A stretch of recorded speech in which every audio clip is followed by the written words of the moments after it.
Welcome back. I got another video for you. It's been a minute. I sort of lost the knack over the winter for it, but you know, it is what it is. I have many plans and many things to show off, but here we are.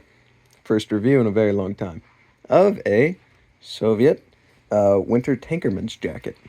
So it comes in two parts, the warm layer and then the main outer shell. The main outer shell, pardon it looking faded, I put it through the wash and the dryer, which pulled out a lot of dyes from it. But this is basically just, if you know anything about Soviet jackets, this is sort of an older style of like insulating layer. That what I believe happened is that they had a lot of World War II winter jackets because they wouldn't have like an outer shell. It'd just be this in a different color, and they had a lot of these lying around, so they reutilized them in their tanker jackets. So this example is a 50-3. You can't see shit on that tag. Womp womp. 50-3, made in 1973. It's honestly a really good jacket. I like it, but sadly it's beaten out by my Hobo Find Carhartt. But, you know, it's a good collection to the piece. So moving on to the upper shell. Some of the later variants had an upper pocket around here, but this one just has two side pockets and a interior pocket for a Makarov pistol, just like on basically every Soviet jacket.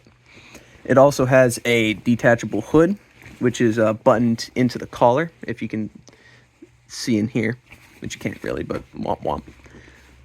This is a very nice jacket. I've worn this to school a bunch. Granted, it does make you look a bit like a cultist, but womp womp. I have no need for this warm layer, especially now since it's summer, but you know, it is what it is. I paid a lot of money for this. I paid like $250 for this jacket, which, you know, is a lot for not really wearing it a lot, but you know, it is what it is. I like it. These were used heavily in basically any conflict. Hello, Mumbo. Any conflict past the Soviet-Afghan War. It saw sporadic use there. It saw heavy use in Chechnya, and a lot with rearguard units, because tankers usually would be, you know, in their tanks and they wouldn't have a need for this kind of thing. But you can find footage of Chechnya and of Afghanistan with both the warm liner in and the warm liner out. Honestly, really good jacket. Wouldn't recommend it for the price if you're using this for like an actual no shit jacket, but you know, it is what it is. Warm liner looks ugly as hell by itself, but together it's really good.